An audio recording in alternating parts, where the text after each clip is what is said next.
Broken Pencil Booking Company Pro Wrestling Podcast infused with hip hop. I am Wood.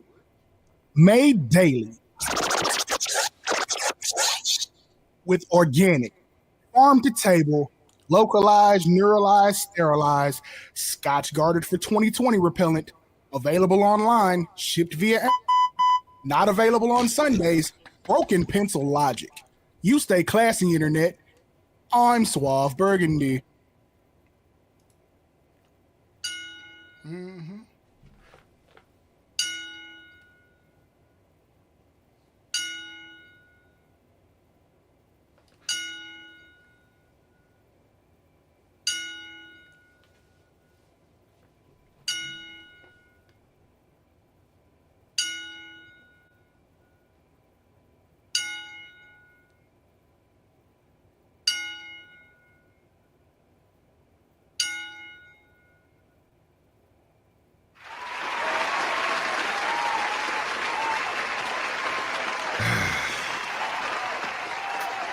It's been a long time since we start off a show with a 10 bell, Suave. Long time. Long time. I got a list to run down for you this week. Okay, I'm listening. I got a list of 5 I got to run down for you real quick. First and foremost, we didn't address this. The Biggie Music is coming. Music is coming. We'll chill for a second. July 4th this year, hip hop lost Young Noble of the Outlaws. True. If you are familiar with Tupac, you're familiar with the Outlaws. They are one and the same. Very. And Young Noble was the last surviving member. No, I'm sorry. I think Idi Amin is still around. But Young Noble passed away. You can find out how it's not necessary. And big shouts out to Big Brother Jake, Dave House, close personal friend of Young Noble. So our family, friends, fans of the Outlaws, may Young Noble rest in peace. That's one. Number 2, a strong piece of our childhood and young adulthood, Malcolm Jamal Warner, passed away on the shores of Costa Rica at the ripe age of 54 due to accidental drowning. The one thing about this that gives me solace, and I don't know if you saw this, Suave, was that he had his final social media post. He was driving through Atlanta, had a flower behind his ear. And to paraphrase him, all he said was, with life lifing, whatever the problem is, always find a reason to smile. And in my sadness of knowing that Malcolm Jamal Warner had passed away in the manner that he did, and that flower behind his ear was given to him by his daughter. He left behind a wife as well. I immediately began to smile at the idea of that's the legacy that he left behind. On top of his theatrical work, on top of his TV work, on top of his musical work. Don't know if you know this, he dropped a jazz album just last year. And he could spit.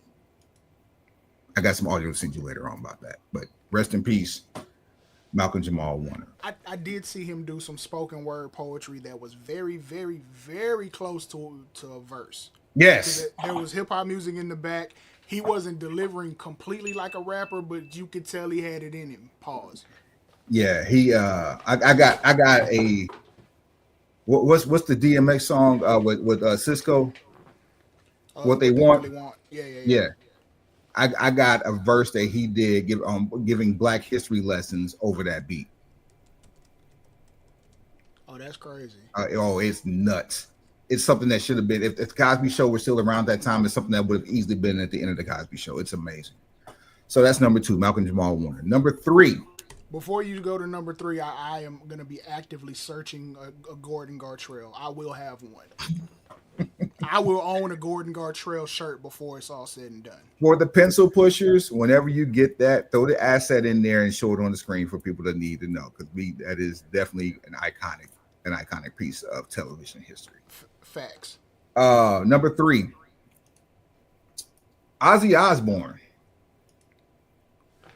Ozzy Osbourne, iconic rock rock icon. Started with Black Sabbath, ventured, did his own thing. 2 weeks ago, even did his final show with Black Sabbath. It's kind of reminiscent of Sabu, where Sabu did his last show, then went home weeks later. Ozzy Osbourne fits this show to a T. We are a hip hop infused pro wrestling podcast. Indeed.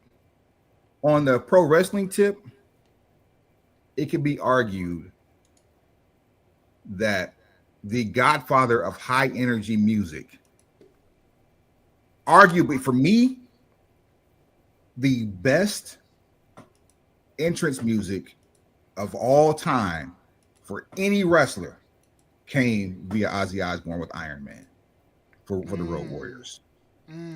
Okay, I hear you. That is my bar.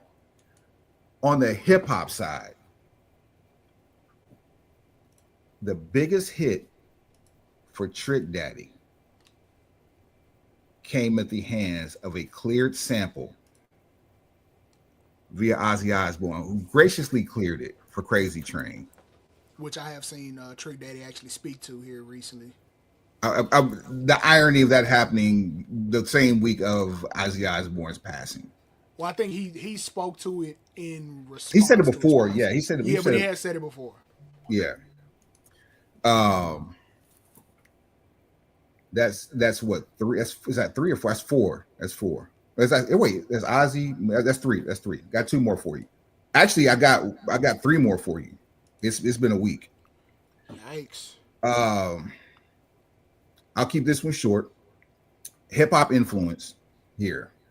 Jazz musician Chuck Mangione also passed away at the age of 84 in his home Thursday morning on July 24th. What y'all know about Chuck Mangione on King of the Hill? Say, man. Oh, man. That's come on, Suave. Man, come on, bro. Not Chuck. Yeah. Oh, Chuck. Couple more for you. Now, this one is neither hip hop nor pro wrestling related. This is close to home here. Okay. Julian Allen Washington. Julian Washington is a guy that I grew up with in Tulsa, and anybody who knew him as just Jew, or you knew him as Allen. He did not go to public school. He went to a private school and mastered his craft in basketball. AAU, just, I hate to say icon. AAU basketball is real big in Oklahoma, especially Northeast Oklahoma. And when you saw him, he's one of the only people in my entire life. Now, I've met numerous people in my life, friends, acquaintances, celebrities, what have you. This man is the only man that, from the time that I met him to the time that he left this earth, walked, talked, ate, shat, breathed, cried, bled basketball. Okay. Just all around solid human being. Never caught him without a smile. I've never seen him mad. But the one thing that you knew that you did not want to do with him is cross him up. And the last time I saw him, I like Iverson cross him up, right? Well, I'm trying to cross him up. I mean, like you don't want to get in front of him on the court. That's all I'm saying. Like you about to get posterized one way or the other. Whether it be a shot, whether it be a crossover, whether it be a spin move, whether it be a layup, finger roll, dunk. He was about to get you. I got a cousin like that. Shout out to Bo Knott, who put Larry Johnson on a poster once upon a time. Hey, look. That's Grandma. if you know anything about Oak Cliff, Robert Bennett, aka Bo Knot, say right now, and he's got me by what has to be at least 20 years. We'll throw somebody in right now. Right now, just let him stretch. I was never, by any stretch of the imagination, anything remotely close to a star hooper. Nah, basketball wasn't my sport. I played. I did pick up.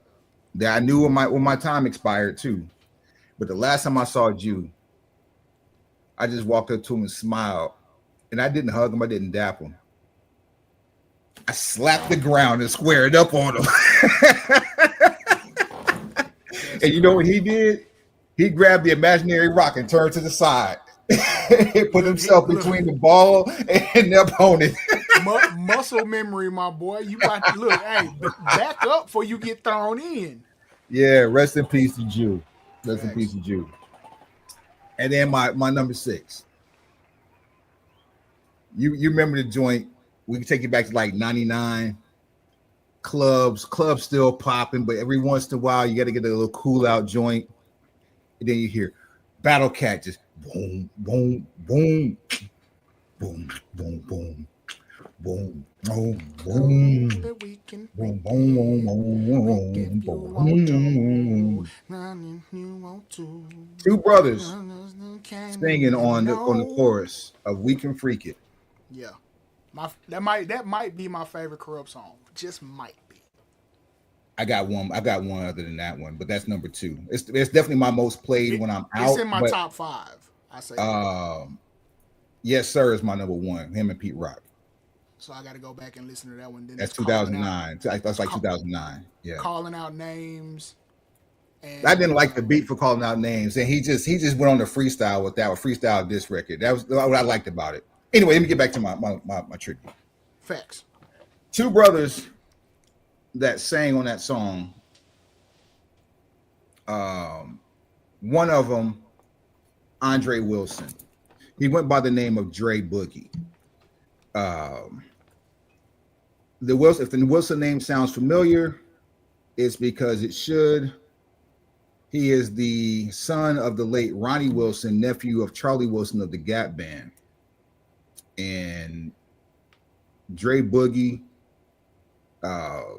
Andre Dre, whatever you want to call him, passed away at the age of 54 earlier this week due to pancreatic cancer.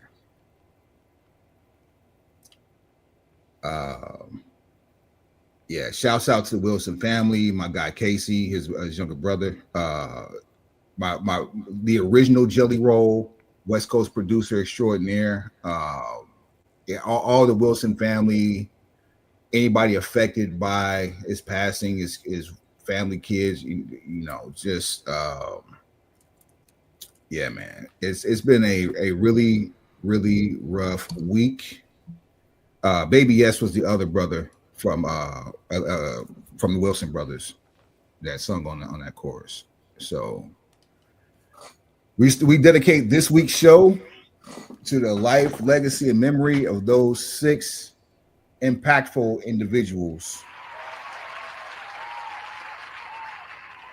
You all will be sorely missed.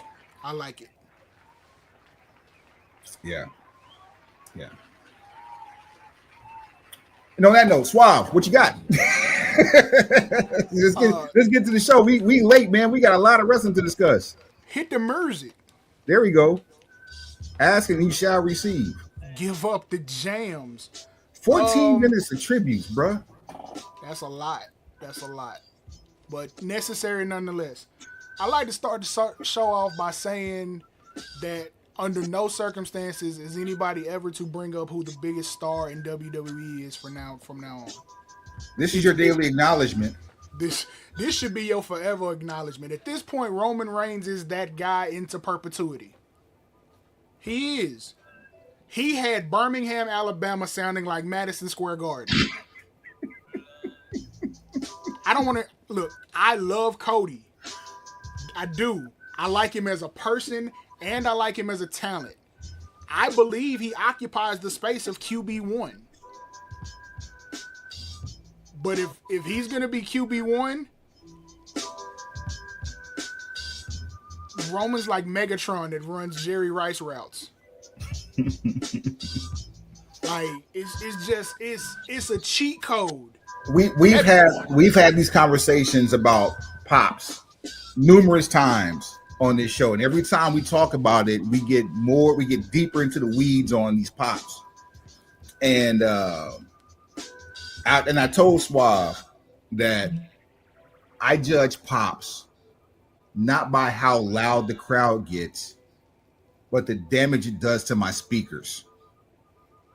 Because one of my favorite all-time pops, and I've said it on here before, AJ 15 Royal Rumble. Is that 15 or 16? I'm sorry, 16. You're right. AJ 16 Royal Rumble. Yeah, entering at number 3. I also bring up Sting against RVD when RVD debuted in TNA after his WWE exit. True. And this was at the exact same moment that Brett and Sean did their handshake. We're reconciling. And mind you, they weren't in the asylum. They were in the Impact Zone at Universal Studios. So they're in a much smaller venue, but created a humongous sound. AJ was memorable, no doubt, all timer.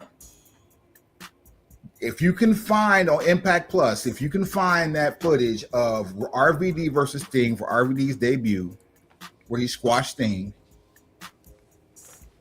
when the rock music hit and you heard Rob Van Dam, and the crowd went nuts. The high-pitched shrills from the crowd that came across my television matched what we saw in Birmingham last Monday with Roman Reigns. It almost to the point to where you couldn't even hear the intro choir come in for his walk music.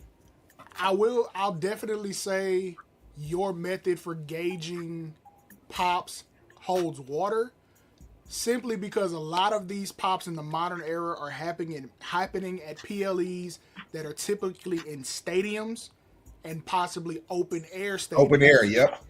So when you're in open air, sound travels straight up and goes out to the parking lot. Even if it's a dome stadium or a protected stadium, the ceiling is higher. It's got to go all the way up, bounce off the ceiling, and come down. It's got to go all the way up? To the window, to the wall, to the sweat. Yeah, all of that. So you on to something with that. But I don't ever want to have the conversation about who the most over superstar in WWE is. I don't care what you think about his work schedule. I don't care what you think about how many family members are currently on the roster. None of that matters, because all of that stuff is just veiled nonsense. Where were they at this past Monday? Birmingham. No, that was last Monday. That was after the PLE. I thought that's where they were this time. No, Birmingham was. Oh, no. They were in Houston. Houston, that's right. So Hurston.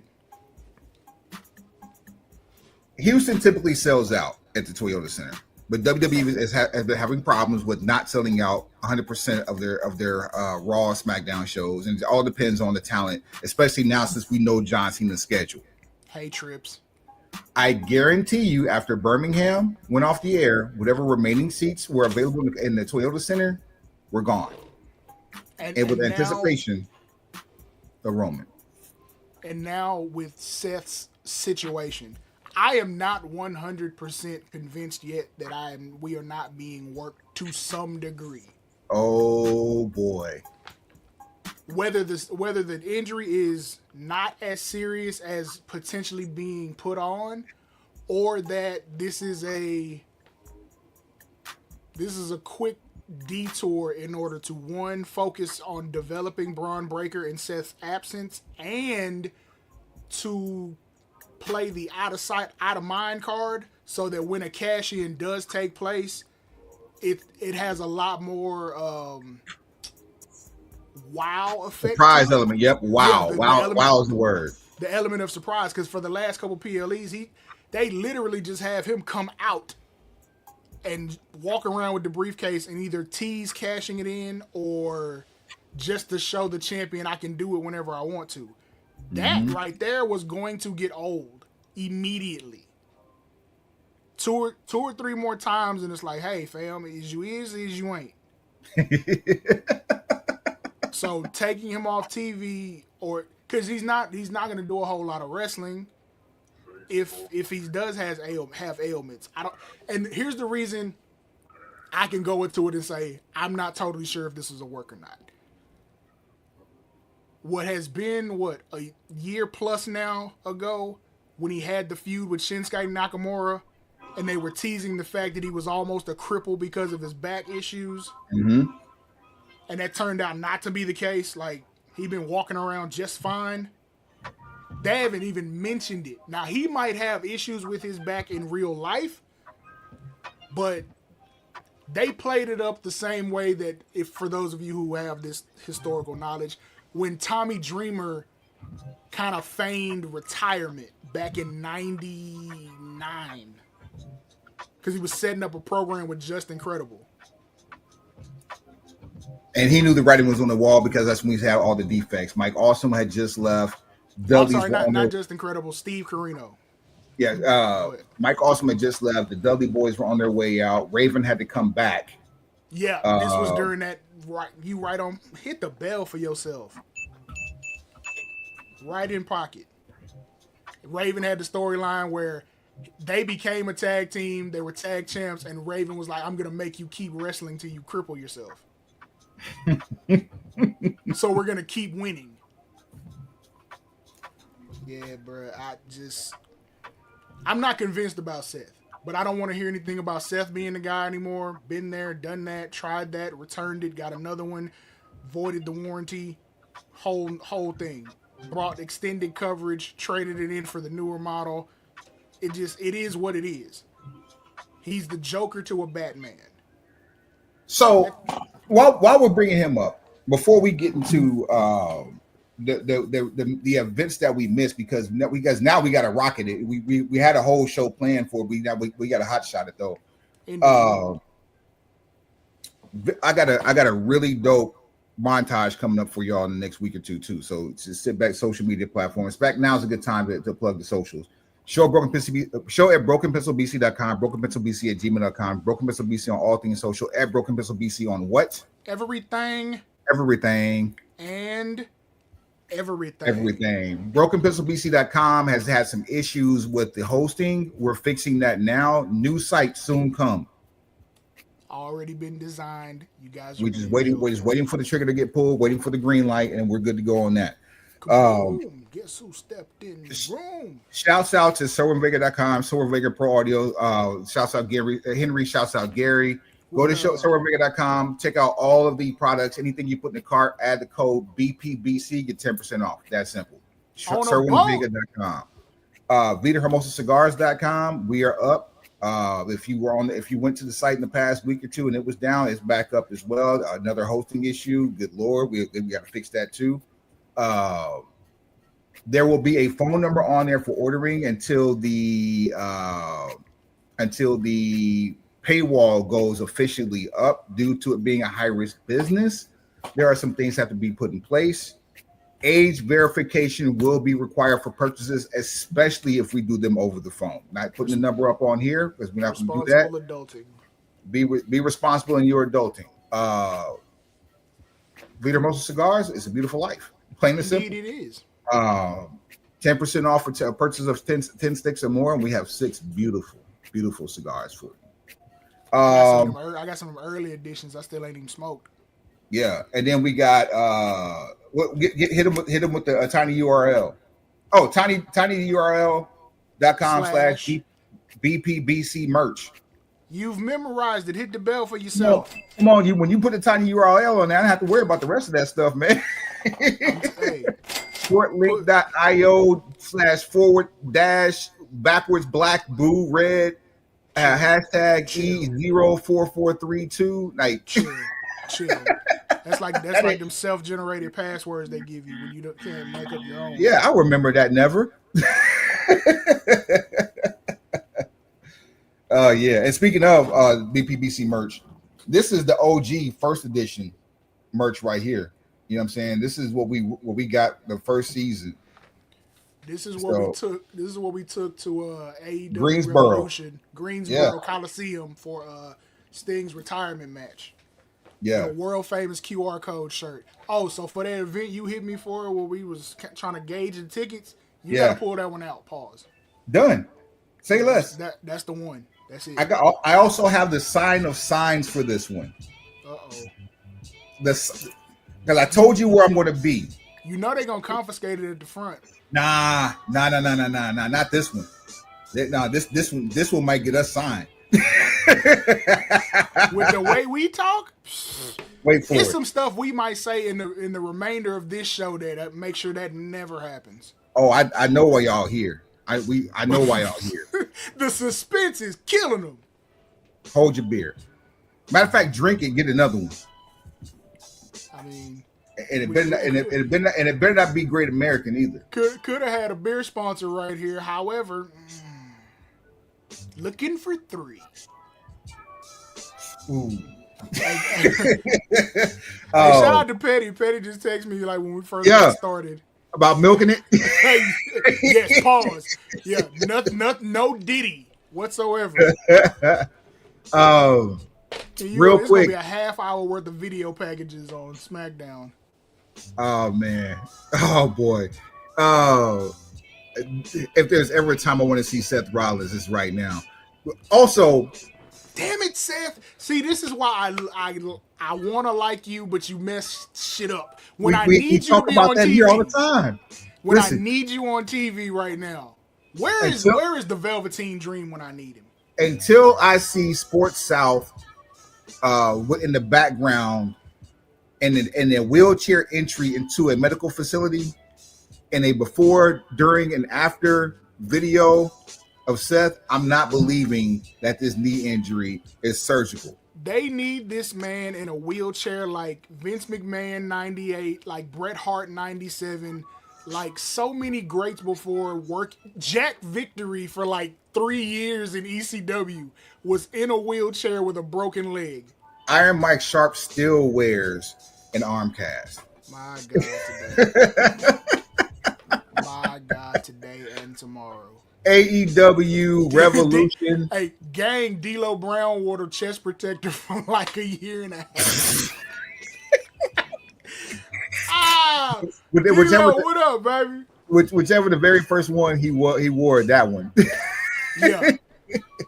Yeah. Frog splashes be damned.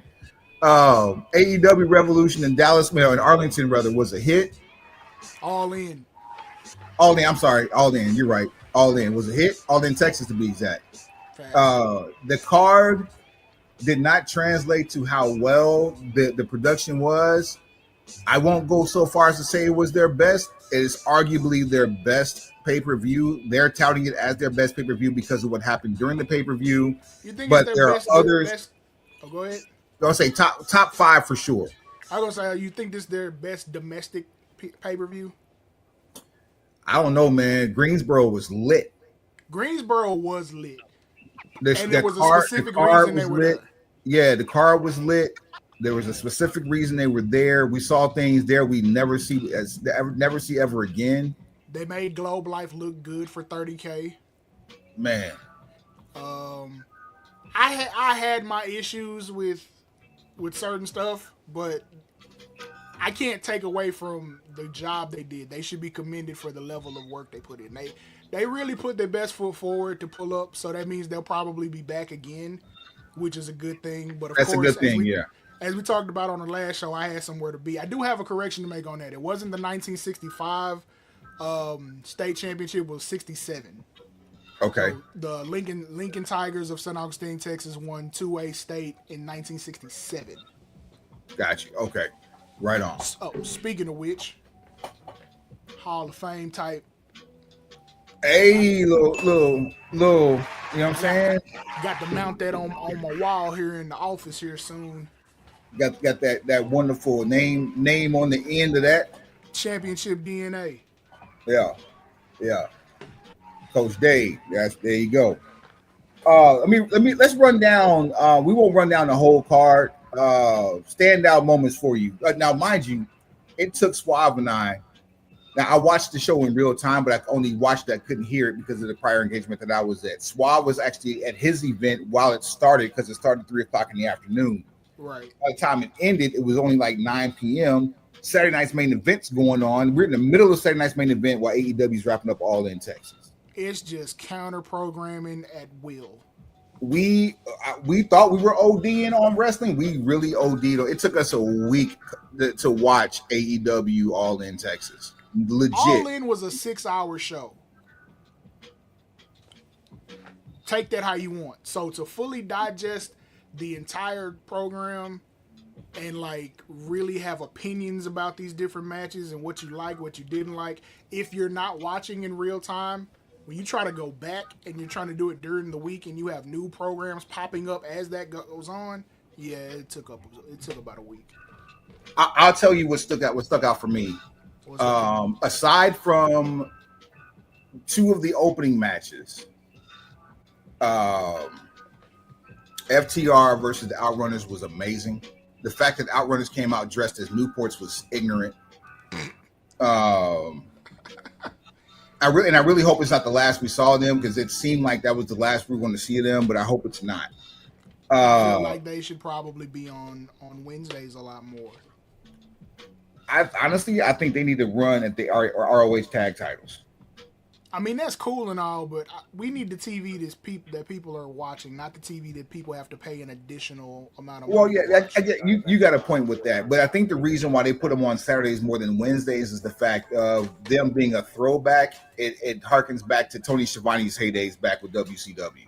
I mean, that's cool and all, but what are we here to do? We're here to sell tickets and get viewers. Okay, so if the Outrunners are over, put them on Wednesday, showcase them, let's sell some merch, let's get them over some more so that when these tag team opportunities come up, you have a real grown-up looking team to put into those spaces. Outrunners versus Hurt Syndicate, I mean, you can give me a Dynamite main event with that. I think we already had. Well, actually, I can't say a main event, but I think we've had that match on it. I think we had a match on a pay-per-view. But like one you've built.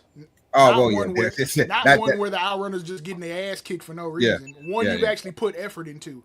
Like what you did with Jet Speed. You put effort into them. They're not believable as a threat.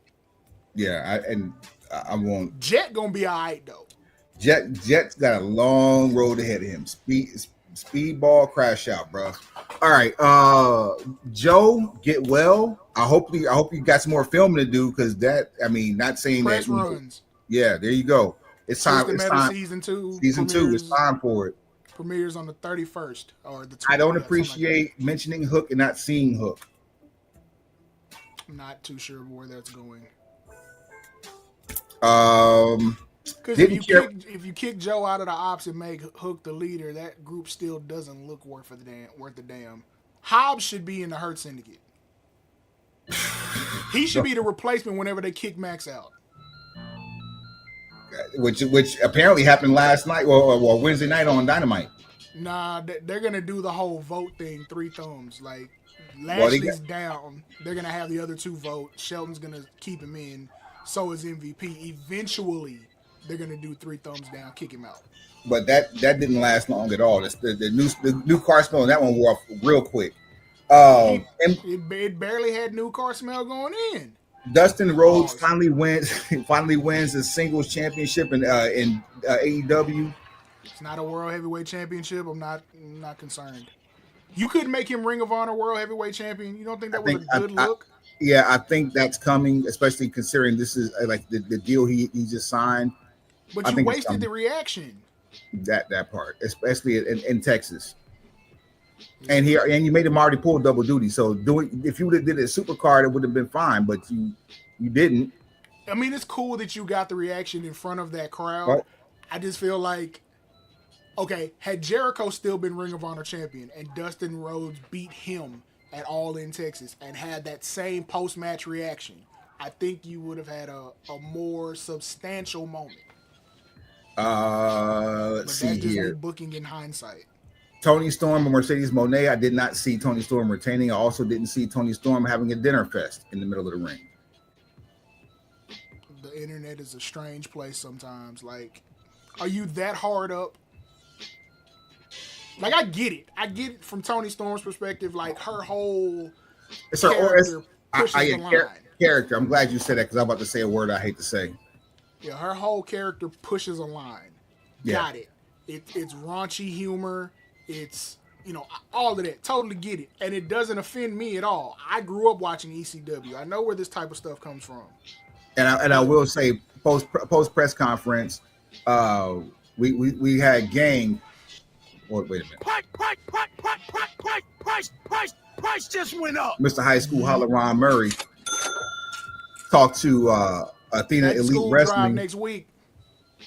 We talked to Athena Elite Wrestling, and the presser. The presser was amazing too. Tony Storm does great work at these pressers. Like, you can do a mixtape with just her at pressers, but the whole presser was actually pretty decent. Kaz Okada versus Kenny Omega, great match. I'm really sick of outside interference.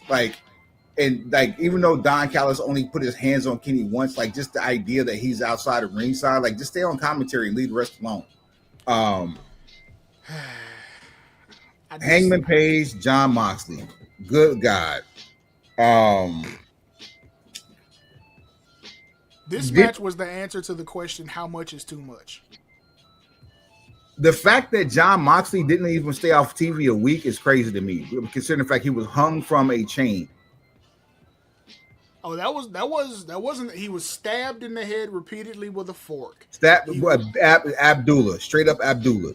He was power bombed onto the edges of two chairs placed together. He was dropped back first. The top edge. Top lip. Dropped onto his back on a bed of spikes. Wasn't nails. He didn't bleed. But what else happened to him? But this is also the same person that had a ball bat or a 2x4 that had spikes in it lodged in his back. There's that. They didn't do the skewers this time, but we got glass. He got glassed. I know he went through a couple tables. He took a dead eye off the apron through a table. I know we're missing something. We're missing something. You're really. I mean, there's so much that you could miss and still capture every moment. So it's okay. It was just come on. What? Someone's gonna die for real. Someone's gonna get unalived. Everybody who played a part minus one or two characters in this storyline in the last 9 months showed up for a cameo appearance. We called that. Everybody we called showed up except for Orange Cassidy, except for Sting. Did we call Orange Cassidy? We didn't call him, but we mentioned his name. I was never. Well, it would have made sense, but I could have done without it. Which we got a whole show without him, so shouts out to that. I ain't gonna pick on him because he's dealing with injury stuff and he been gone for a while. So it's heal up. That's all I'm saying is heal up. If you're not ready to come back, don't come back. We got people on the sideline that's been healed up for a year that we ain't seen in 2. The people that love and like you will not change their mind in this time that you're gone. 100%. Let's see what else we got here. Shout MJF out to Darby Allin rappelling from the ceiling. That had to be bruh. That's a different trip from the top of a stadium, my boy. Let me tell you something, man. I think I'm going to say around a handful of people were unalived in the building of Cowboy Stadium, now known as AT&T Stadium. And the idea that a roof as high, if not higher than that stadium, had somebody rappelling from its highest peak is sickening to me. I don't care what you've done in your life. Your life is in the hands of a rope. We've seen how that happened before. Yeah. I mean, but did you expect anything else from Darby Allin? We just need him to show up. He's Sting's last tag team partner, which, not for nothing, that's probably your homage to Sting. He did the video where basically at the top of Mount Everest, the highest peak, said, "I'm coming down to take everything from you, John Moxley," which is what tells me, had he not climbed Mount Everest, or had he climbed it when he first had the idea to do Before so, he broke his foot. this main event would have been his. This main event would have been his. It would not have been Hangman, and that's just my opinion. It's funny how the world works. How the universal law happens. Very. Hmm. Very. Seeds. While that was going on, Saturday night's main event. We said it before, we said it again. The main event we never asked for. Botchbot 9800 taking on Walter in our house. The ring in around. And this is also the show where Seth hurt his knee. We're gonna bypass that because in true Botchbot fashion, he takes the final segment to make a retirement speech. My guy, you've already entered the Hall of Fame. Oh, and shouts out to Doug Dillinger, shouts out to Ernest the Cat Miller. Great seeing those guys on TV. Somebody call my mama. I'm finna whoop the whole Anderson family. And Ernest Miller looks younger now than he did 25 years ago. Man, Cat don't play them games. That man's claim to fame to becoming a professional wrestler was being Garrett Bischoff's taekwondo instructor. That's amazing. Fam. Ernest the Cat Miller is probably out here on like a pescatarian type situation. Like, he is a role model to us all. We had to stomach through a speech that got cut off. And when that speech got cut off, we saw the advertised disingenuous person that we know this man has been over the last insufferable prick that we've seen since 1996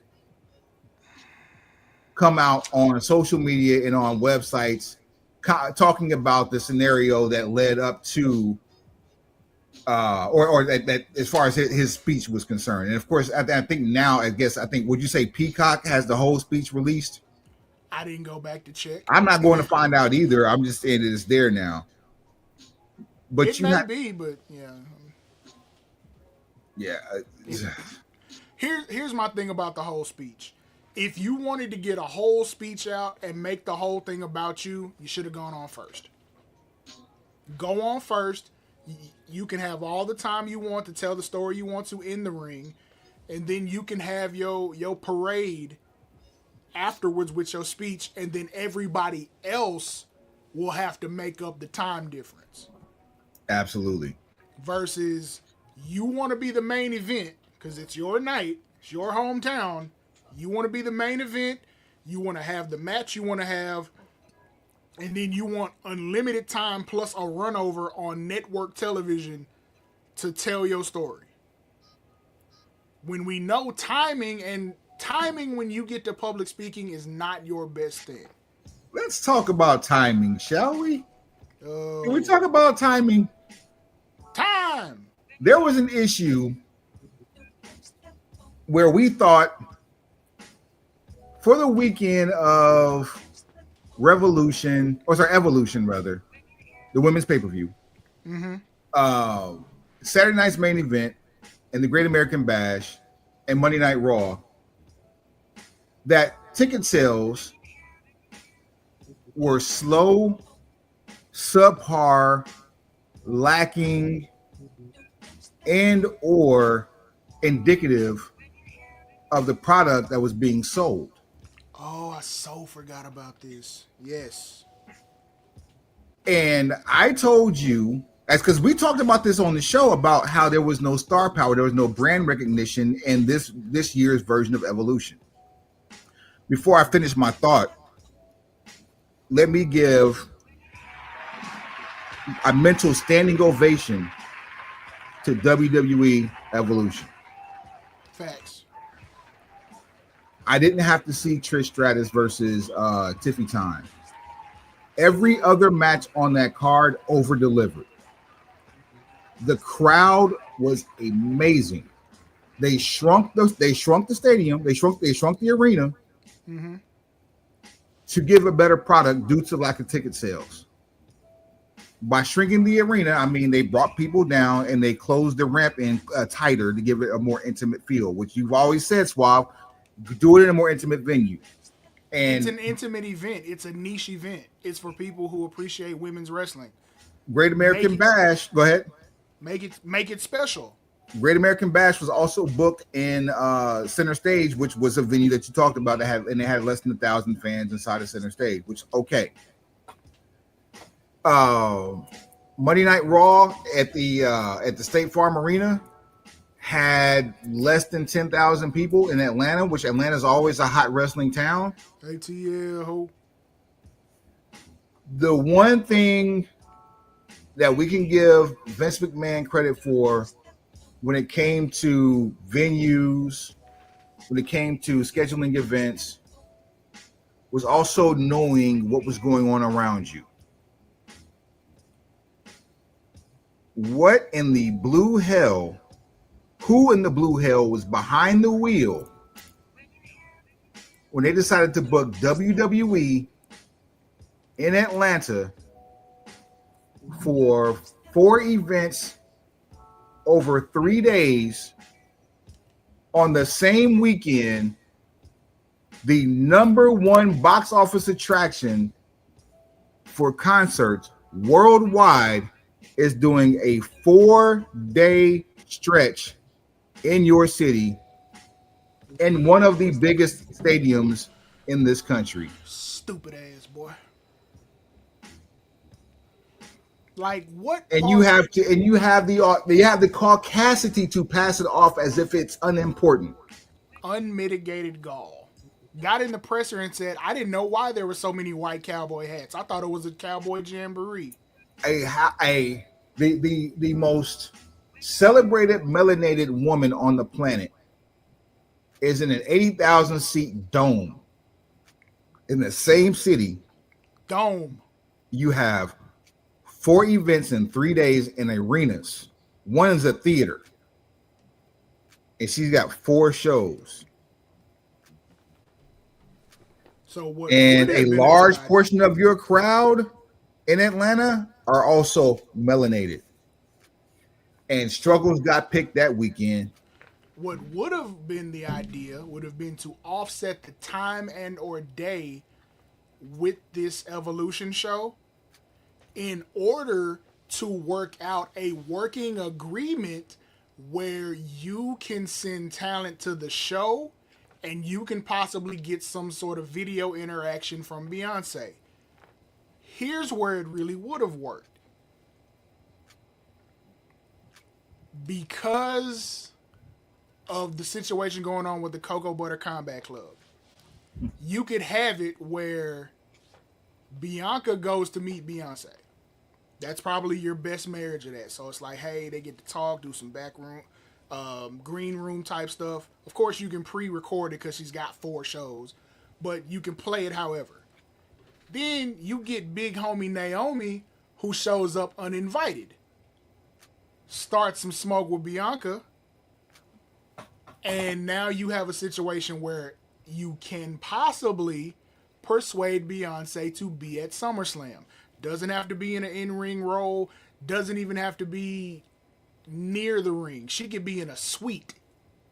And you show Beyonce, we're here to see Beyonce. Show her up in the crowd. Let her wave. Get the cheers on. She could leave after that for all I care. But sure. The crossover rub is what you missed. The opportunity to integrate and work with one another.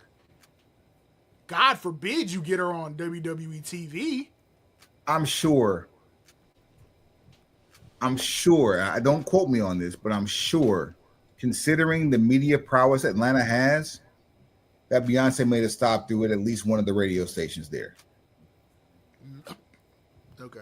Yeah, that sounds about right. Yeah, maybe she did one radio walkthrough. Sure. Out of the 3 hip hop and R&B formatted stations on the FM side of things, maybe one, right? Maybe one. Certainly, if I'm staying in this particular location long enough to do 4 shows for a summer weekend, yeah. Of course, I went to the radio station. At least one. why not get to see the CC or CBCC one by one to just walk in the building at the exact same time? You If could have you're done it thinking at about the radio station. Kill even more birds with one stone. You have that pop off in the radio station. The radio personalities talk about it, mention WWE and Beyonce all in the same breath. You get more exposure for the Cocoa Butter Combat Club. You build anticipation for the show that is coming with all of these matches and all three of these women involved in one match. And you still have something to play off of going forward, just in case you can work out an appearance fee for Beyonce. That's what we mean when we say you don't have the right people in the room. You don't have anyone at the table to somebody really should get fired behind this. I don't normally call for nobody's job, but this type of ineptitude where you're not paying attention for one to try to, you're counter programming Beyonce. That's your first fucking mistake. Then you turn around and don't have the decency to reach out to the media team or the PR team for her tour and say, let's try to work something out together for an all women's pay-per-view, and you have one of the most celebrated women in all of pop culture. Where's Beyonce from? H-Time. Who's the one? Who's one person? Fifth Ward, if I'm not mistaken. Who in WWE right now? Who's one person in WWE that champions the fight, and successes of the melanated? Dr. Huffman? Dr. Huffman. Where's Dr. Huffman from? H-Time. Same hood. Oh, yeah. We are spitballing schedules. All this means is if you had put any type of effort into it, you would have found something that works. You have too many people that occupy either the same geographical area or the same levels of interest. But because you don't know, don't want to know, or don't care about what's going on in the hood, now all of a sudden you have missed out on an opportunity to be stock up. That's negligence. Your gross negligence. Efforts to be petty. That's fireable. And counter program someone who you do not deem as competition, who is having their biggest show in North America and at a stadium that can hold 48,000 that only sold about south of 30,000 tickets. And you say you're not worried about them. With your goof But you miss out on this? With your goof because you are paying it goof ass. With your goof ass. Somebody gotta answer for this. Like somebody in marketing, somebody in PR, somebody in content, somebody has to answer for this because this is egregious. I will not be on anybody's interstate at 3 p.m. on Christmas Eve on a road trip. I might be going to a store, grocery store, but a mall or a road trip I will not be on. On 3 p.m. on the interstate on December 24th. Who was it? Wegmans, Publix, HEB, one of those swanky type places where they got crafted juices and sushi made fresh. 10:27 p.m. on December 31st. I will not be on a street. Nope. Let alone a highway. Crazy. 1:12 on January 1st in the morning. Not much money. I will not be on anybody's asphalt, concrete or edgewise. In fact, because of you people who like to pew pew, I won't even be outside. These are things that I know that are going on that I need to be aware of when I life. Situational awareness. Come on, somebody. When you let your lack of situational awareness affect the bag, like your lack of blatant stupidity threw away. Come on. Possibly a full arena worth of seats and tickets sold over the course of 3 days. You dumb son bitch, you. Would you have done this if Taylor Swift was in the dome? You know what else? You know what else would have happened? You would have known Taylor Swift was in the dome. It's just your lack of dedication to knowing your surroundings, understanding the demographic of the geographical location that you're in, checking the tour schedules of major U.S. acts during that time in that general region. As a marketing and branding and insert XYZ expert at this point, like let's call it what it is, I am pissed that someone is still gainfully employed with this type of blunder having happened. Let's get out of this hellhole of the week we are talking about this. Yeah, we'll let's shine some light to the bright side of this whole weekend. Mind you, big homie Naomi. That's my bright side. Your big homie Naomi cashed in, walked away as your winner.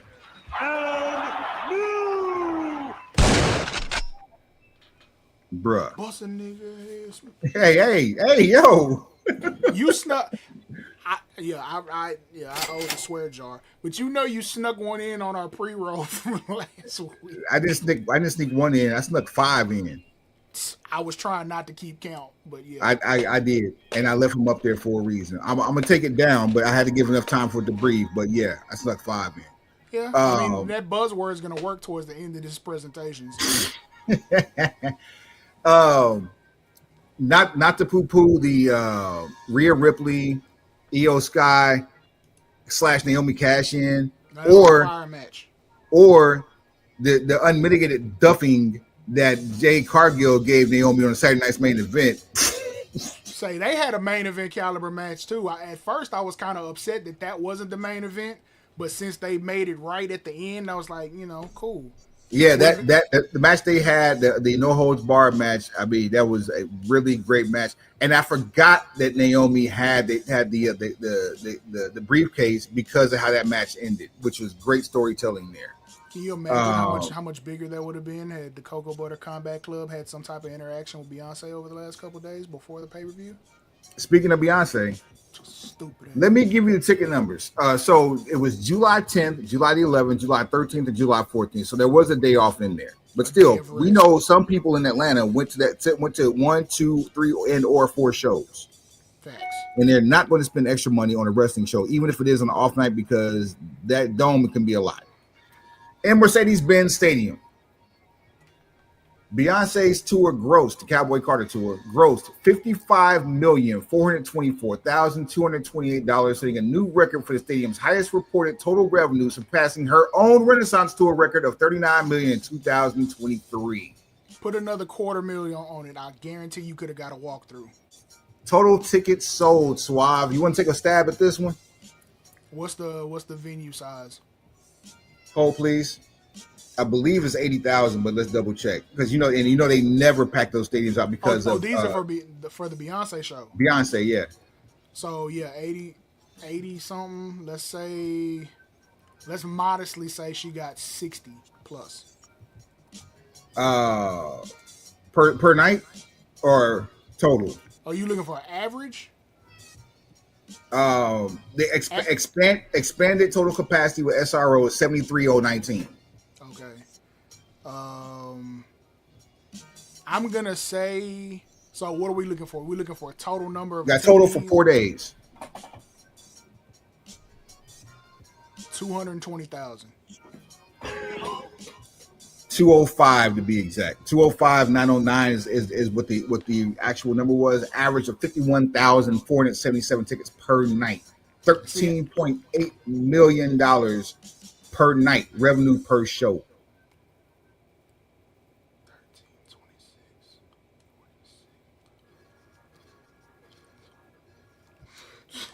I hope this sticks in your craw to never, ever not check your work or doubt the ability of a black woman. To $250,000, $500,000, maybe if you had to get fancy. Drop $1 million, drop a check, drop 1 M, and you could have got Evolution and SummerSlam in some form or fashion. Whether it's a video drop, a little bit of interaction. Hell, 1.5 would get all of this plus an appearance on Raw. Can you imagine a backstage interaction with Cardi B and Beyonce on Fam, WWE they have programming? records together. Come on, man. Come on, man. That's the other part. No mention of Cardi going into SummerSlam. Like, you just completely dropped the ball on any type of melanated or urban promotion for all of these people you keep pulling in.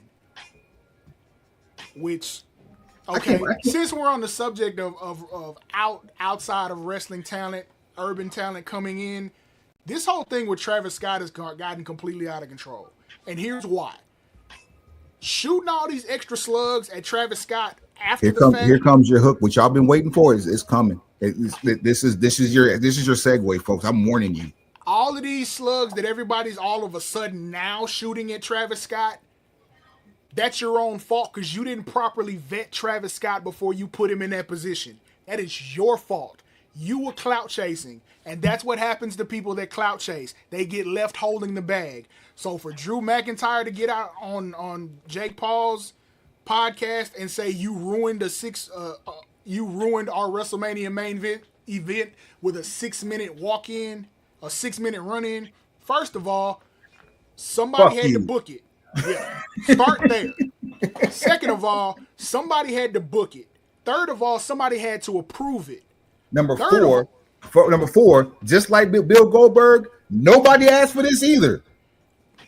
Nobody asked for it. But because Travis Scott is Ari's client, when everybody wanted to stick it to The Rock, like The Rock did this, no, this is Ari's client. That was his way to bring in more eyes, and if it had worked, it would have been Bad Bunny-esque. But you didn't vet any of Travis's prior engagements to see how he moves. You didn't put him into any sort of a training situation beforehand, which, number one, got Cody smacked up. And number two, you didn't know how well or how fast he would be able to pick this up. Pat McAfee trained long before he ever got to WWE. Even Jelly Roll for this situation, he's been training long before he ever got to the position of being in a SummerSlam match. You didn't vet the situation, so now you cry. Wait, hold on. Let's back up. Not only has he been training long before he had a SummerSlam match, it's evidenced by a dramatic weight loss. Indeed. Now, there are other factors in play, but still very much so. He's putting work in. That's what you can tell. Which he'll be putting more work in before next week. But you didn't vet Travis Scott properly. You didn't book him properly. You didn't teach him anything before he went out to throw random punches and slap eardrums. Shout out to Hugh Jackman.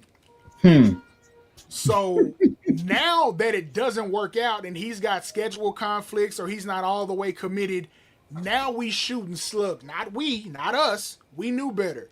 But the other people who tried to so-called tap into and siphon the culture, now you shoot slugs. You got Drew McIntyre full out calling people out, which that's strike 2 on you taking shots at people who don't look like you. Because first it was like maybe he said had that line where maybe he should change his name to Fatu and then he could get more airtime, as if you didn't spend a whole year soaking up TV time with CM Punk. Like, you gotta chill, bruh. Like, you had your moment in the sun. It don't look like it's coming back around for you anytime soon, unless you figure something else out. And this is what you really want to do. Presentation ain't gonna keep working. If this is what you re-signed for, is to throw slugs as an angry man telling kids to get off your porch when it was never your house to begin with. Exactly. You mad at Samoans, but the Samoans the one who came to sign you. While we on the subject, Triple H shooting his. Hold on, not these Samoans. The Samoan. The Samoan. The one that signs the checks. You should have sold you should have asked him if you could sell your soul when he was offering Cody. That's how you get in the main event, my boy. But neither here nor there. Neither here nor there. Then you got Triple H shooting all these slugs with no name on them, but we know who you're talking about. You're praising Jelly Roll and his dedication while backhandedly saying that other people aren't as dedicated and don't have the same passion for what they do. I get it. everybody can't be Bad Bunny and be good on night one. Everybody can't, work at the PC off and on. Like, You damn sure can't be Lawrence Taylor. right. Some people can't main event WrestleMania on their first match, first and only. The streak is still alive. 1-0. Just I don't understand what goes into these thought patterns sometimes. And of course, the internet loves to bandwagon these sorts of things because there's that underlying opportunity to take shots at people who look like Travis. And it's like, what are we doing? What did you think Travis Scott was going to do in the end anyway? You knew what you signed up for. So potentially what did you you could really have want to did you really want to name, or did you really thought you were gonna get some legs out of like athleticism? So potentially what you would have gotten had Travis Scott worked out, potentially what you would have ended up with for SummerSlam is Cody and Jelly Roll versus John Cena and Travis Scott. Trainwreck. Because that would have been a main event of one of the nights. Trainwreck. Too many combustible elements. Someone was going to get hurt. Sidebar: the clip that had Jelly Roll hosting Jimmy Kimmel, that where Randy Orton came out to defend Jelly Roll against Drew McIntyre, and then Logan Paul came out to duff Logan Paul, talk smack to him, and Logan put him through a table. I was more upset at the fact that Jelly Roll was hosting and pitched to commercial to come back with Joey Badass, and I didn't know Joey Badass was on Kimmel that night. That should tell you somehow I feel about that whole match. It's very Jay Leno-ish. And don't worry, we got who ain't gonna win coming up next week for SummerSlam. We'll go through it in detail. That's what we do. And I have nothing against Jelly Roll musically or otherwise. Oh, you know what? I'm sorry. We can't end it yet. Hold one second, because we forgot something major for us. Hold please. All right. Speaking of Samoans, this past Sunday, July the 20th. Hey, my baby turned 10. You know what I'm saying? Let's start with that. She wasn't supposed to be here 10 minutes. Here she is at 10 years old. Ain't God great? You feel me? That ain't God great.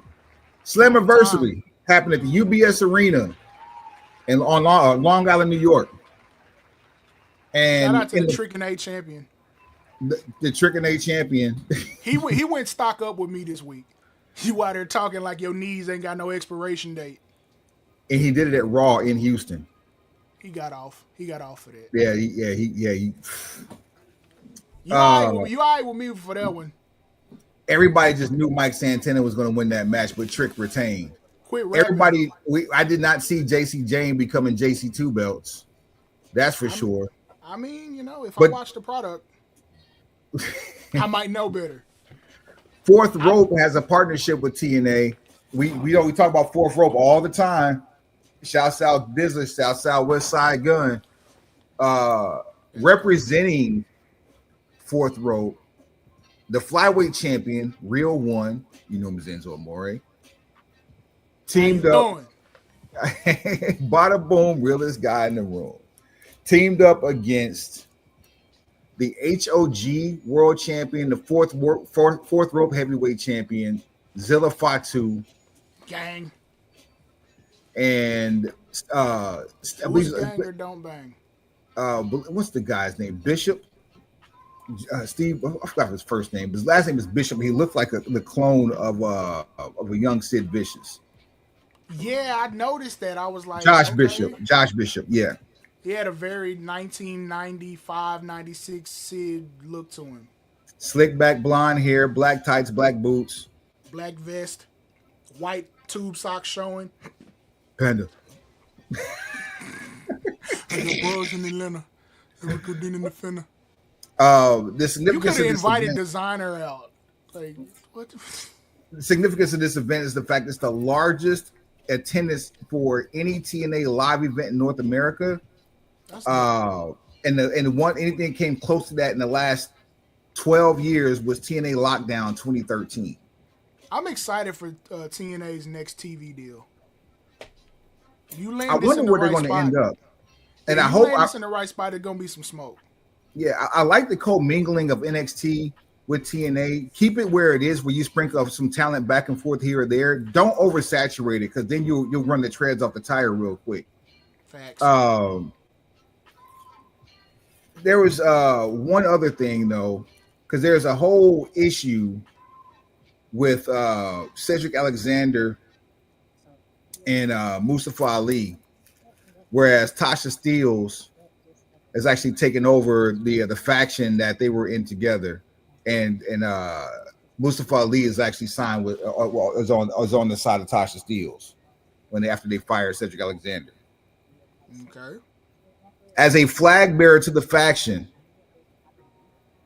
gang, Emily MC won the flag bearers for Tasha Steelz and Mustafa Ali.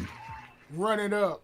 And she was supposed to be on the show today. Scheduling conflicts for everybody involved missed that, but she actually chronicled this, and actually has done some video journaling for this. So we're going to have her on in the next few weeks. I can't wait to talk to her. It's been almost 2 years since we've spoken with her on the show.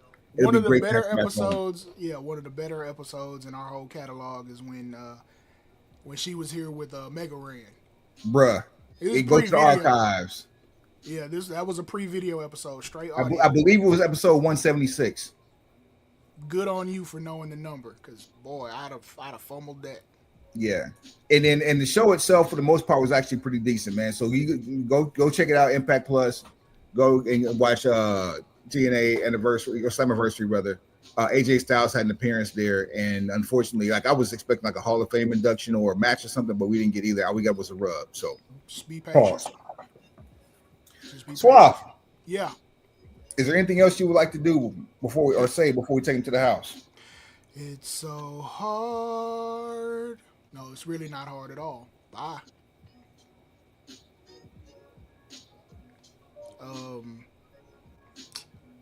I don't know. What do we want to say here? Like, people are waiting for us to say something. I think everybody has a very general idea about how we feel about this. There have been, if we're talking about the business aspect solely, a Mount Rushmore talent went on to glory.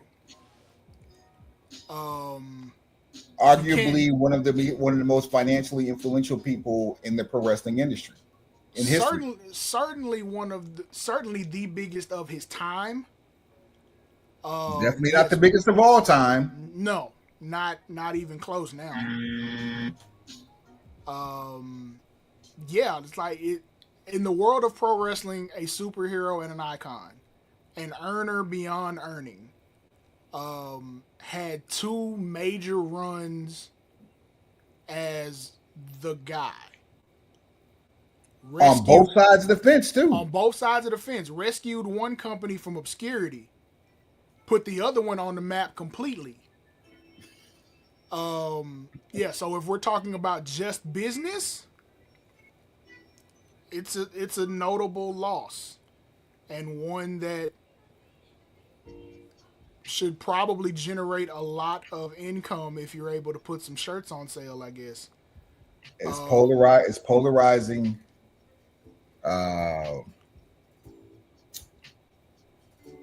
Emotional for, I don't want to say the wrong reasons. It's just not enough thought is being put into the why behind the what when it comes to emotions with said individual as it relates to certain eras in one's life. Now, look, we've waxed poetically about the business side. We've been objective about the business side. The business side is what it is. Top earner, unforgettable figure, made a lot of money, put a lot of promotions on, boosted a lot of business. Here's the other side. Selfish. Racist. Prejudice. Politicking, backbiting, pass the buck, creative failure. Wait. I'm sorry. We're talking about the other side. Yes. We're talking about the other side. The other side, not the other side, but the first side, Yeah, but the yeah. other side. We're not talking about creatively in the business sense. As No, far as that, because that's the guy who put creative control in his contract. creatively bankrupt. Creatively bankrupt. There you go. TNA. We just got through talking about TNA. Go back and watch that era of TNA. Creatively bankrupt. And even more so with this new venture that was supposed to launch here. I mean, one half of the tandem, one half of the tag team is still here with us. Yeah, The that's TV cool. deal was just signed last week for them to go on air for their first broadcast showing on July the 30th. I guarantee you that TV deal was off the strength of the guy's name who's no longer here. 100%. Wasn't nobody else going in there to get that TV deal but those two. Bischoff has the resume of having worked enough television products to where we know at least there's someone who knows TV on the premises. But the green light was given on the strength of the business earnings tied to that individual who was no longer with us. Bruh. I don't know what anybody's looking for us to say, other than, we can take the shots that we need to take, but karma, we could do a whole episode with the jokes. Yeah, we can have a whole episode full of jokes, but we dealing with facts right now. Facts. You can't refute any of these facts because they are documented proof. The good, the bad, and the ugly. When I sent you that text this morning, and I'll read the pencil pushers, the text that I sent you to notify you of said transition. And mind you, I hadn't seen. I over the last couple of days, I'd seen some things here and there on non wrestling sites. They kind of raised an eyebrow. Yep. And if you've been paying attention the last month or two, he wasn't doing all that hot no way. Oh well, last week there was something about issues. The back surgery, the essential death watch, then the fact that he was no longer able to speak. Like, these are all signs of things that happen after an infection. And I don't know, like I said, it wasn't a wrestling site, it wasn't a tabloid site, but somehow, some way, I got something and I was like, okay, this is substantiated. I took that and went one search, got what I needed from somebody reputable, and it was not tabloid or wrestling related.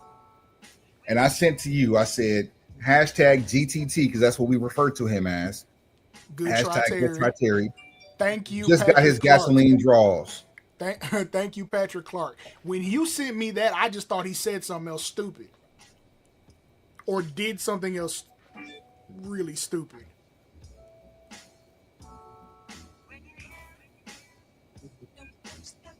But, the dude has a history. An irrefutable history of bad business.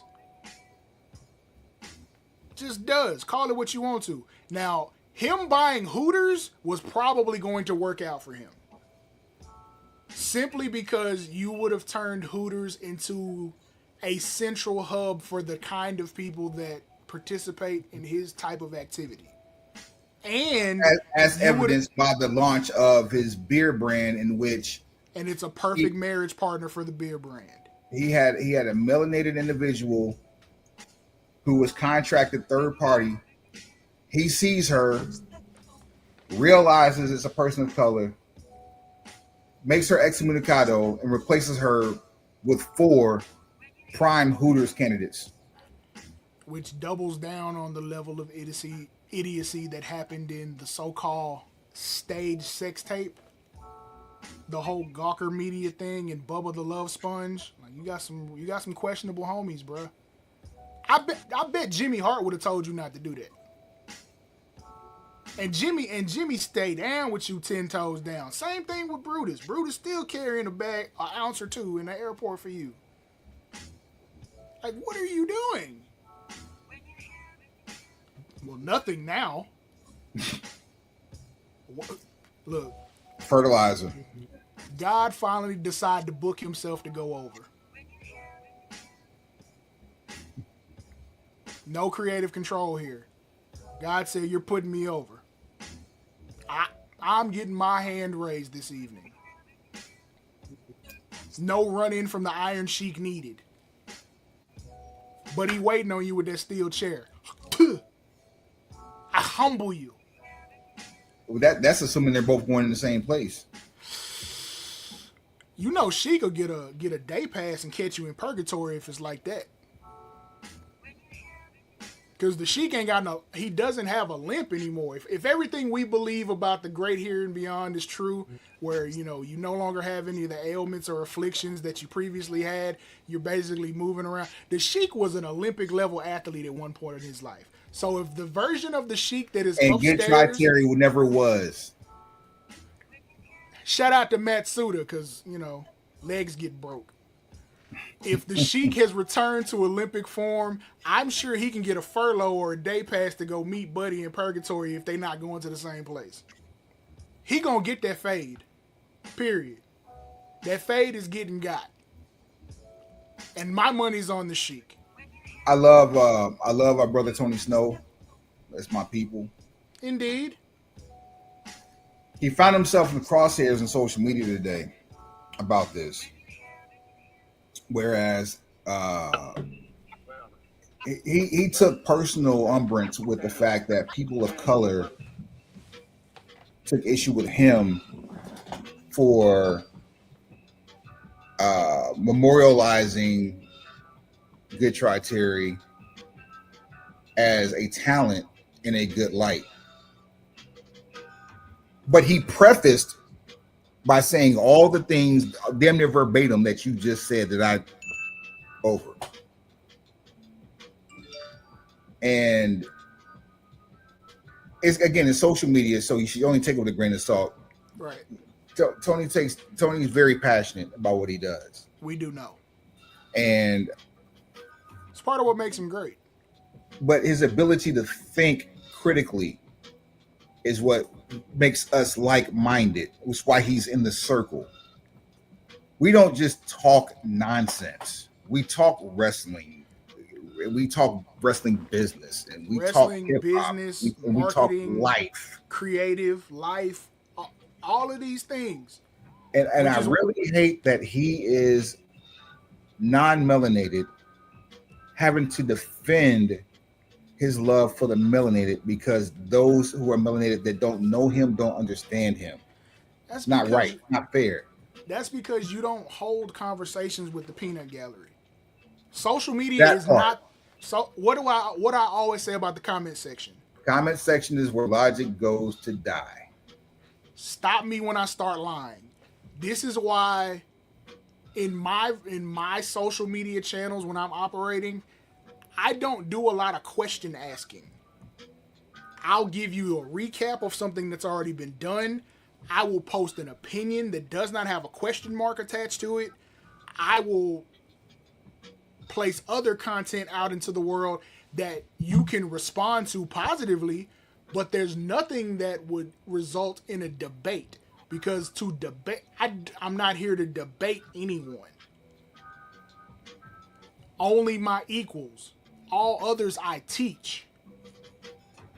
So if I don't view you on an equal level, there's not a lot we gonna say to each other that's gonna benefit either of us. I don't want to have any conversations that aren't beneficial. We're not afraid to change rooms quickly. What we're afraid of is walking into a room that's full of lesser thans or a room that's empty. I'm afraid of going into a room and being held captive by opinions that don't hold lesser me thans.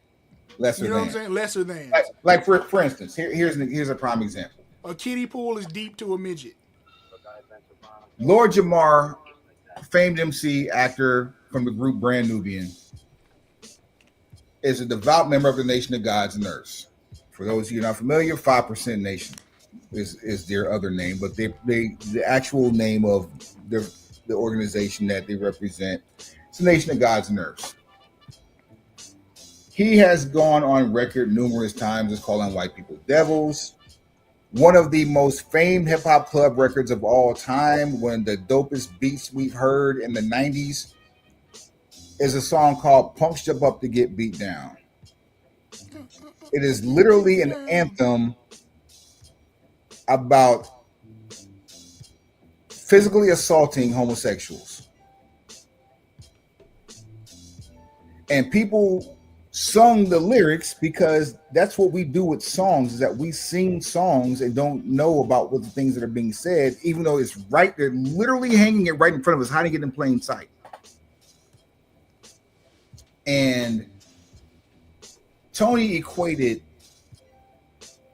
that level of racism to Scarface saying, I'm evil like white people. Those two are not the same. And he's okay for feeling that way simply because we as the melanated have an innate ability to call out racism in an intelligent manner, and to the ignorant, it looks like it's surface level. Mm-hmm. And Tony literally did the same thing. And the only issue with what he said was the color of his skin. He should take issue with that if he feels a certain way, especially if he has a large group of diversity that he surrounds himself with. He has every right to feel that way. Indeed. But in the same breath, what I can't agree with as a double standard is separating the artist, i.e. Hogan, from the person, Bolea, putting them in two completely different bowls and saying, this guy is great, even though we know this guy's a piece of shit. Because these are not two equal parts. For us, this was 1 hour a week on television. So if it's only 1 hour a week on television, it's 52 hours a year. There's 1,440 hours in a month. Which you are spending unmonitored, unchecked, unrecorded, undocumented, except for, the sex tape that pops up here and there. Well, I'm sorry. My apologies. Some Make-A-Wish stuff, or... My apologies. 730 hours in a month. I doubled that for the wrong reason, but yeah. Point still remains. Point still remains. There are less hours that we spent watching this man on television, because he wasn't even on TV every week, let alone he wasn't on there for a whole hour per year, than what there are in a month. So if you subtract 2-3 minutes worth of a promo, and if you give him the benefit of the doubt, he was on for the entire hour. Sure. For 52 weeks a year. Gotcha. Give him the benefit of the doubt. Subtract that from the 730. How much of that do you think is spent on racist, degenerate, lying, cynical, steroid-induced, pill-popping, alcohol-laced, anti-divine rhetoric around people who are like-minded and don't want those unlike you around him, and or debaucherous buffoonery and infidelity? So that 730 minus the 52 hours, that's 678. 78. Let's be modest. Let's say half. Let's say half the time he was fucking up. That's still 339. That's a lot. It is like separating church and state in this particular instance just doesn't work. I can be objective enough to look at the professional resume and call that what it is. But I don't fuck with dude because of the other 678 hours were what we have modestly given a half price discount to. So the other 339 hours that you function, wait, how much time does he spend sleeping? We'll call it 4 hours because there's benders. benders. So 4 times 365. Let's say averages 4 hours of sleep for 365 days. What, 1460? No, that can't be right. No, it is. 1460 hours. We got some fucked up math in here somewhere. Either way. You divided the wrong numbers. You divided the wrong way.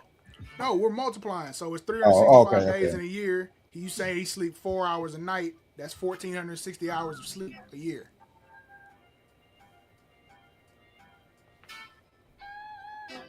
So you got 20 hours left over times 365. That's, yeah, we started off with the wrong math. So look, 24 hours a day times 365. That means you got 8,760 hours in a year. Now we're gonna let's see, 8760. So we're going to subtract 52 for the time on TV. That gives us 8708. Then we're taking off, what was that, 17, what? For sleep, 1400. 365 times 4 minus 1460. I'm not slide ruling for the son of a bitch. So I mean, you gonna throw any number out there at me, and I'm gonna go ahead and run with that, whatever the number is. Fine. We'll finish the math. We'll bring it back later. But all we're saying is, there are certain things we just don't play with.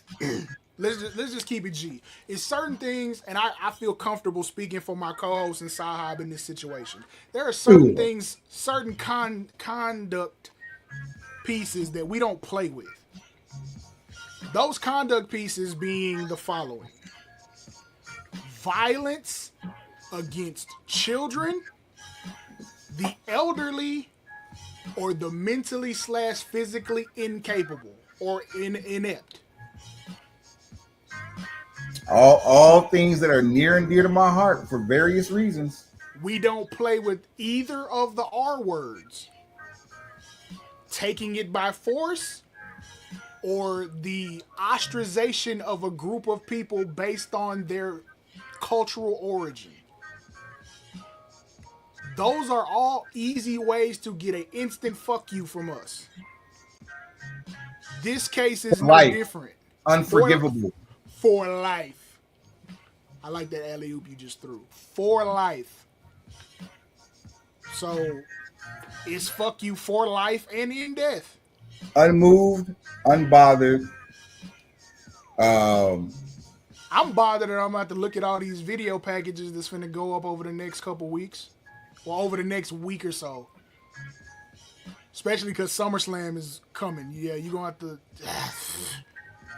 And I hate that we're in this space, that we're creatives away from doing the podcast, because what do we always say about the WWE production team? Undefeated. Bro, do you know they took a random production worker who submitted a video for just to check out, and it became the intro video for Evolution rather? I mean, she said, "Take a look at this and tell me what you think," and that became what we saw. They've never done that before. Someone gambled on themselves. The system of checks and balances is broken, and because it is, sometimes people win. Sometimes people that should win do win. Because they took the initiative. And I say that to say this: we watch those production packages for quality, craftsmanship, facts, the amount of love that you put into the recipe. Mm-hmm. I want to end it on this. If we have to go through that insufferable bullshit just to get ideas, fine, it's going to happen. Do I care? Absolutely fucking not. I can stomach to watch it. If you do and you are of color, check yourself. We've already seen some research. It's already on my timeline. Quit copping, please, and quit trying to be anti-establishment. Quit trying I've to seen, quit trying to be individualistic in your approach. Quit trying that's to be empathetic and sympathetic to someone passing from this earth. Quit trying to be holier than thou. racially Quit trying to be biblical. You're trying to be racially and culturally empathetic and just sounding pathetic. I need the recently deceased, anyone affiliated with him, anyone who sides with him. I need you to do the BPBC a favor. Actually, two favors. One, go fuck yourself. Yikes. Two, quit hiding behind your appointed hood. Just come out and tell us what you are, and we'll appreciate you more for it. It wasn't like we finna do no business, no way. I ain't even about to step to you. You shouldn't be worried about my Tell money, me no what way. we dealing with, and tell me what we dealing with. Don't make me guess. I'm telling you where I stand right here.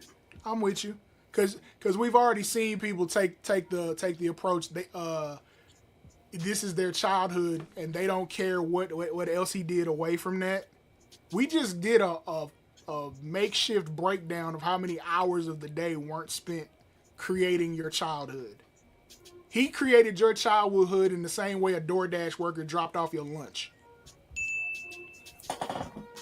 The totality of that man's life has a percentage to it of debaucherous bullshit that supersedes the percentage of time spent on television doing a really good job at making you believe he had a moral compass.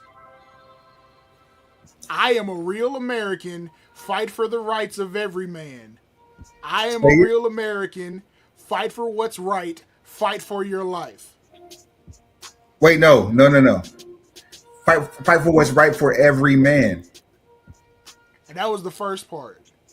For every man. Except the ones That don't look like you. Except the ones that you don't consider to be a man, because technically there's a document somewhere that only counts certain. Only counts 3/5. Yeah. Yeah. All of that. So. I hope you got what you came here for, pencil pushers. Because we damn sure didn't want to talk about it, but we had to. Sting deserved better at Starrcade 97. Goldberg did exactly what he was supposed to in 98. Steve Austin should have gotten his opportunity to kick his ass real good. Kevin Nash, my heart goes out to you and Scott Hall for having to suffer through that shit.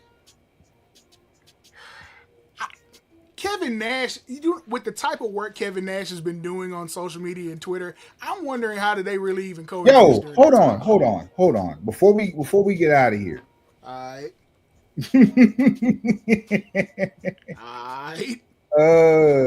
At real Kevin. Yes, I know his Twitter. At this point, who doesn't? That dude does the Lord's work. Say, man, Kevin Nash is on a very short list. I lost another brother.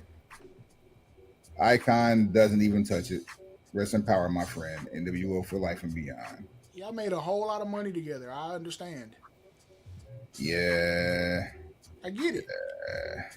I get it. There are some people who have only had business interactions with him. I hate to give Kevin Nash a pass, but he's in the car still. He's still in the car. I mean, when you've worked that closely with a person, sometimes there are possibilities that you haven't had those kinds of interactions with him, and you don't have anything to base it on other than what the dude did when he was older and obviously in a whole lot of physical pain, which probably led to you dealing with a lot of different types of drugs, and you're dealing with a divorce, and you lost a bunch of money in that divorce, and then you had a son who was joyriding in a exotic foreign sports car and flipped that bitch and flipped that bitch like a flapjack. Like, you got shit going on. Your daughter don't fuck with you. It's a lot. I can understand it's a lot. Now, what led you to do what you did? That was already in your heart. You didn't have any type of mental breakdown or crisis. That's something you carry around because you were too comfortable to share that with technically a stranger. You was a bitch, a whole bitch, nothing but a bitch. And you went out like a bitch. Bitch. And your apologies were hollow because you doubled down on the same behavior again and continue to. So, fuck your apology. Fuck you. Brother. Take him to the housewife. Pencil pushers. Like, rate, share, subscribe. Tell a friend. Tell that friend to tell a friend. And then tell that friend again. It doesn't work for me, brother. Heads up. Another daily acknowledgement just for the cause. Pencils down. With your whack ass. Whole lot of fucking gang shit.